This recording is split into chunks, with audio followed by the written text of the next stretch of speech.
Hello student, class 8 chapter number 16। Subject है आपका Hindi first. नाम है चैप्टर का लौह पुरुष सरदार पटेल। ठीक है, स्टडी करते हैं इसकी। स्वतंत्रता संग्राम के इस सेनापति का पूरा नाम सरदार वल्लभ भाई पटेल था। उनका जन्म 31 अक्टूबर सन 1875 को गुजरात राज्य के खेड़ा जिले में स्थित करमसद गांव में हुआ था। वे गुजरात के प्रसिद्ध लेउवा वंश में जन्मे थे। लेउवा वंश अपने को मर्यादा पुरुषोत्तम श्री राम के पुत्र लब का वंशज मानता है। उनके पिता झवेर भाई एक साधारण खाते पीते कृषक जमींदार थे। सन 1857 के स्वतंत्रता संग्राम में उन्होंने अंग्रेजों के विरुद्ध संघर्ष किया था। पिता का देश प्रेम पुत्र को विरासत में मिला था। बाल्यावस्था से ही वल्लभ भाई कुशाग्र बुद्धि और दृढ़ निर्णय शक्ति वाले थे। जिस बात पर वे डट जाते थे उसे पूरा करके ही छोड़ते थे। मैट्रिक की परीक्षा पास करने के बाद वल्लभ भाई पटेल को वकालत की परीक्षा पास की और गोध्रा में वकालत प्रारंभ कर दी। अपनी योग्यता और कार्यशक्ति से उन्होंने इस क्षेत्र में अपनी धाक जमा दी। वल्लभ भाई पटेल के तर्क बड़े अकाट्य होते थे। विरोधी उनका मुंह ताकते रह जाते थे। कुछ दिनों बाद वे बोरसद चले गए और वहां फौजदारी के मुकदमों की वकालत करने लगे। एक दिन वे किसी मुकदमे की पैरवी कर रहे थे कि उन्हें एक तार मिला। उन्होंने तार को पकड़कर मेज पर रख दिया और अपना काम पूर्ववत करते रहे। जब वे मुकदमे से निवृत्त हुए तो उन्होंने तार का मजमून मित्रों को बताया। तार में उनकी पत्नी की मृत्यु होने का समाचार था। फौजदारी के मुकदमे में सरदार पटेल को बड़ी प्रसिद्धि मिली और उन्होंने धन भी खूब कमाया। अब उनके मन में विलायत जाकर बैरिस्टरी की परीक्षा पास करने की धुन सवार हुई। पर्याप्त धन एकत्र करने के बाद उन्होंने जहाजी कंपनियों और विदेश के विश्वविद्यालयों से पत्र व्यवहार प्रारंभ किया। इस संबंध का एक पत्र उनके बड़े भाई विट्ठल भाई पटेल के हाथ पड़ गया। विट्ठल भाई वल्लभ भाई से पहले विलायत जाकर बैरिस्टरी पास करने के इच्छुक थे। वल्लभ भाई तो त्याग की मूर्ति थे। उन्होंने अपने बड़े भाई की इच्छा को पूरा किया और विलायत जाने के लिए उन्होंने अपना सारा धन दे दिया। भाई के विलायत से लौटने पर वे स्वयं विलायत गए और बैरिस्टरी की परीक्षा में प्रथम स्थान प्राप्त किया। उन्हें छात्रवृत्ति भी मिली एवं उनकी सारी फीस लौटा दी गई। Next page. बैरिस्टर बनकर वे स्वदेश लौटे और अहमदाबाद में वकालत करने लगे। सन 1915 में महात्मा गांधी ने भारत की राजनीति में प्रवेश किया।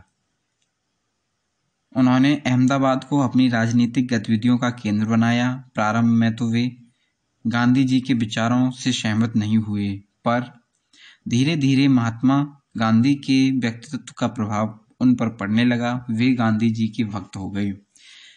जिन दिनों गांधी जी चंपारण के सत्याग्रह में लगे हुए थे, उन्हीं दिनों वल्लभ भाई की दृष्टि गुजरात में प्रचलित वेगार प्रथा पर पड़ी। इस दूषित प्रथा को बंद कराने के लिए वल्लभ भाई ने आवाज उठाई।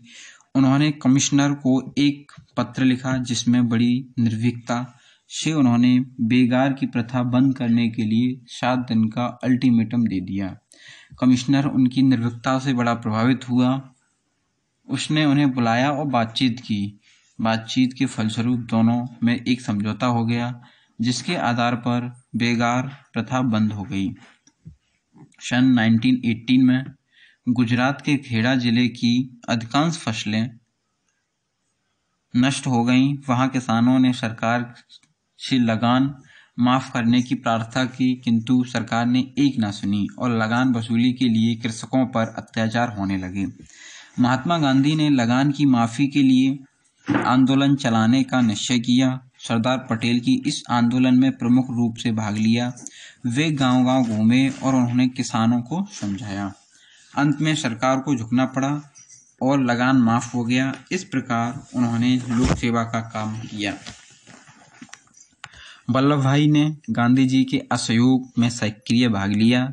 उस समय गांधी जी के आह्वान पर सरकारी स्कूलों का बहिष्कार हो रहा था, अतः सरदार पटेल ने पर्याप्त मात्रा में धनराशि एकत्र करके राष्ट्रीय शिक्षा प्रदान करने के लिए गुजरात विद्यापीठ की स्थापना में अपना योगदान दिया। सन 1924 से 1928 तक आप अहमदाबाद नगरपालिका के अध्यक्ष रहे। इस अवधि में वे नगर में स्वच्छता का विशेष प्रबंध करने के साथ ही राष्ट्रीय शिक्षा के प्रचार प्रसार में संलग्न रहे। इन्हीं दिनों गुजरात में भयंकर बाढ़ आई। बाढ़ के बाद तूफान आया और फिर अकाल पड़ गया। सरदार पटेल ने बाढ़ और अकाल पीड़ितों की सहायता के लिए अथक परिश्रम किया। उन्होंने 2000 स्वयंसेवकों के एक विशाल जत्थे का संगठन किया और जान की परवाह किए बिना वे दिन रात सहायता कार्य में जुट रहे। बाढ़ से घिरे लाखों लोगों को बाहर निकाला और उनके भोजन वस्त्र का प्रबंध किया। इतना ही नहीं, उन्होंने सरकार को सहायता कार्य के लिए 1.5 करोड़ रुपए देने पर विवश किया।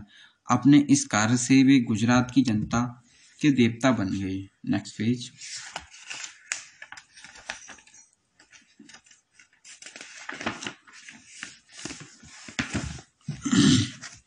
गुजरात के देवता बन गए। सन 1928 में बारडोली में भूमि का नया प्रबंध लागू हुआ, जिसमें किसानों के लगान में 30% की वृद्धि कर दी गई। गुजरात के किसानों की आर्थिक दशा पहले से बहुत गिरी हुई थी। इस लगान वृद्धि से तो वे त्राही त्राही कर उठे। किसानों ने वल्लभ भाई को अपनी राम कहानी सुनाई और उनसे सहायता की प्रार्थना की। सरदार पटेल ने किसानों से कहा, हम सत्याग्रह करेंगे और बढ़ा हुआ लगान नहीं देंगे। यदि हम डटकर मुकाबला करेंगे तो सरकार को अवश्य झुकना पड़ेगा। वल्लभ भाई इस आंदोलन के सरदार बन गए। उन्होंने किसानों का नेतृत्व किया और कांग्रेस के झंडे के नीचे सबको संगठित किया। सरकार ने आंदोलन को दबाने के लिए सभी दमनकारी साधनों का सहारा लिया, लेकिन सरदार डटे रहे। किसानों ने सरकार को एक पाई भी नहीं दी। किसानों पर तरह तरह के अत्याचार किए गए, पर वे झुके नहीं। अंततः सरकार ने घुटने टेक दिए। सरदार की विजय हुई। बारडोली के सरदार पूरे भारत के सरदार बन गए और सरदार पटेल के नाम से जन जन के कंठार बन गए। सन 1930 से 1934 तक वे सरकार के द्वारा 3 बार जेल में डाले गए। सन 1937 में नया संविधान लागू हुआ।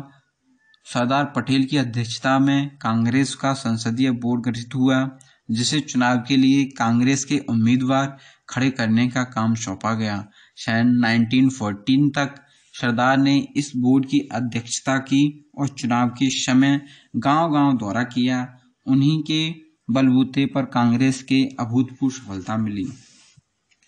सन 1942 से 1945 तक भारत छोड़ो आंदोलन के संदर्भ में आप जेलों में रहे। आपका मतलब सरदार वल्लभ भाई पटेल। 1946 में जवाहरलाल नेहरू की अध्यक्षता में अंतरिम सरकार बनी। सरदार पटेल को गृह और सूचना विभाग दिया गया। भारत स्वाधीनता एक्ट 1947 के अनुसार देश का बंटवारा हुआ और 15 अगस्त सन 1947 को भारत स्वतंत्र हुआ। सरदार पटेल प्रधानमंत्री बने। उन्हें गृह और रियासतों का विभाग सौंपा गया। जिस समय अंग्रेजों ने भारत छोड़ा, उस समय देश की 600 से अधिक देसी रियासतें को यह अधिकार दे दिया गया कि यदि वे चाहें तो स्वेच्छा से भारत अथवा पाकिस्तान में सम्मिलित हो जाएं, अन्यथा स्वतंत्र रहें। इसके पीछे भारत को विघटित करने की शरारत भरी चाल थी। यदि 600 से अधिक रियासतों को स्वतंत्र छोड़ दिया जाता तो भारत की आज़ादी को खतरा था। सरदार पटेल ने खतरे को पहचाना और अनूठी सूझबूझ और धैर्य का परिचय दिया। उन्होंने बुद्धि के चमत्कार से सभी रियासतों को भारतीय संघ में स्वेच्छा से सम्मिलित कर लिया। सारे संसार ने उनकी कूटनीति भूरी भूरी प्रशंसा की। अंग्रेजों के स्वप्न चकनाचूर हो गए। निरंतर कठिन परिश्रम के कारण सरदार पटेल का स्वास्थ्य गिर रहा था। अंत में 15 दिसंबर सन 1950 को साहस के इस अवतार ने अपनी आंखें मूंद लीं। विश्व ने उन्हें भावभीनी श्रद्धांजलि अर्पित की। देशवासियों के आंसू तो रोके न रुकते। सरदार पटेल में समुद्र की सी गंभीरता, आकाश की सी उदारता तथा तूफान की सी भयंकरता थी, किंतु उन्होंने कभी अपना मर्यादा का उल्लंघन नहीं किया। मौलाना शौकत अली ने उचित ही कहा था, वे बर्फ से ढके ज्वालामुखी के समान थे। किसी भी कठिनाई के समय उन्होंने धैर्य का दामन नहीं छोड़ा, इसलिए उन्हें भारत का लौह पुरुष कहा जाता है। जिस प्रकार बिस्मार्क ने जर्मनी का एकीकरण किया था, उस प्रकार सरदार ने भी अपनी सूझबूझ से भारतीय रियासतों का विलय किया, इसलिए उन्हें भारत का बिस्मार्क भी कहा जाता है। भारतवासी आजीवन उनके ऋणी रहेंगे। ओके स्टूडेंट, इस चैप्टर की हमने स्टडी कर ली है और इसकी एक्सरसाइज आपको भेज दी जाएगी, और साथ ही साथ अपना जो आपका नोटबुक का जो वर्क है उसको कंप्लीट करते चलें, जिससे कि एग्जाम टाइम और नोटबुक चेक करने के टाइम पर कोई प्रॉब्लम ना हो। Okay student.